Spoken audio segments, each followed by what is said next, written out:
envie de revenir comme ça à l'antenne? Mais écoutez, vous savez, Alessandra, c'est terriblement trivial, mais aussi bien que les nems ont besoin d'une huile à une certaine température pour frire, moi personnellement, j'ai besoin d'un certain nombre de deniers qui me tombent chaque mois pour une retraite qui s'avance et qui se recule à chaque fois pour nourrir... Votre tribu. On a entendu notamment qu'il fallait revenir aux 60 ans, d'autres veulent même revenir aux 37 ans et demi de cotisation. Bref, des gens qui savent très bien que le gouvernement ne cédera pas tout de suite et qu'il faudra revenir dans la rue. Et ils nous l'ont dit, ils sont prêts à revenir dans la rue le week-end, en semaine, en tout cas, ils n'en resteront pas là. Merci Céline Bruel, vous avez un ami tout à fait sympathique derrière qui faisait une belle démonstration. Les syndicats qui ne comptent pas s'arrêter là, qui vont se retrouver dès demain au siège de la CGT pour définir une date et les modalités d'une nouvelle journée d'action au plus vite, probablement au début du mois d'octobre, avant le début de l'examen de la réforme au Sénat. L'enjeu pour eux, évidemment, c'est de parvenir à peser sur le texte et le contenu de la réforme. Posture de yoga. La maman fait son yoga, tranquille. Alors là, le bébé, il a trouvé le chemin. Wow.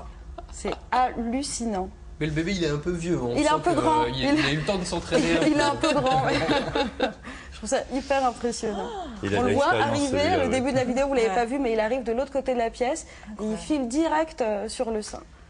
Voilà, on a envie de se marrer un petit peu. Moi, un des grands moments de ma vie de spectateur et de supporter, c'était quand la Coupe des 98. Quand en 90, on gagnait la Coupe du Monde. Voilà, c'était un moment où on était content, on parlait pas des Roms, des sans-papiers, on était tous français, l'Aziz. Voilà. Tous français. Valbuena, Benzema. Il est tout seul, En retrait. Bien fait. But de Laurent Malouda.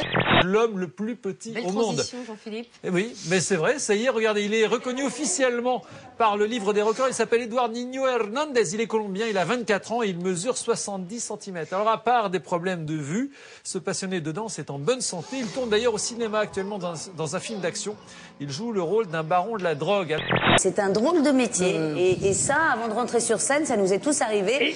Et j'ai mal au ventre, etc. Brel, vous savez, parlons un peu gras, monsieur Bénichou. Brel vomissait chaque fois avant d'entrer en scène. Et je vous dis pas ceux qui font caca. Gwendoline. Effectivement, j'aimerais bien me réincarner en pigeon. Pourquoi en pigeon? Comme vous voyez, je suis petite et on m'a beaucoup taquiné. Oui. Jean-Luc, et j'ai pu supporter ça. Et donc, je me suis dit qu'en pigeon, je pourrais faire caca. Surtout ceux qui m'ont embêté et qui m'ont dit oui, petite naine, oui, mini-pouce. Merci beaucoup, merci. Est-ce qu'on peut parler de l'affaire Zaya? Pourquoi vous la connaissez? L'affaire Zaya, ça m'a fait sourire parce que si j'avais autant de billets de 500 qu'il y a eu de footeux qui auraient été aux putes, je serais assez riche. Donc foot rime avec pute? Non, pas foot rime avec pute, homme rime avec pute. Vous allez pas me dire que c'est moi, avec mon nom écrit partout ici, qui vais rentrer tout seul comme un con. Si, toi tu rentres avec Jeff. Avec Françoise, il y a Françoise. Et moi je rentre avec le gros barbu. Putain, c'est pas possible. Mais qu'est-ce que tu vas prendre? Il y a mon... Nom de Dieu, j'ai fait ce métier pour baiser. On est mieux sur M6 qu'à TF1 quand même. C'est pas du tout pareil, quoi. Mais M6, il y a un côté où c'est un petit peu comme à Canal, c'est qu'il y a des gonzesses extraordinaires. Ah bon? Ah oui. Un homme. David Bowie. Un plat. Des petits chorizo ou un steak à la banane. Un animal. Un chat. Un livre. Lolita. Un objet. Un godemiché. La parole est à Francis Vercamer. Merci Monsieur le Président. Mes chers collègues, ma question s'adresse à Monsieur le ministre du Travail, de la Solidarité et de la Fonction publique.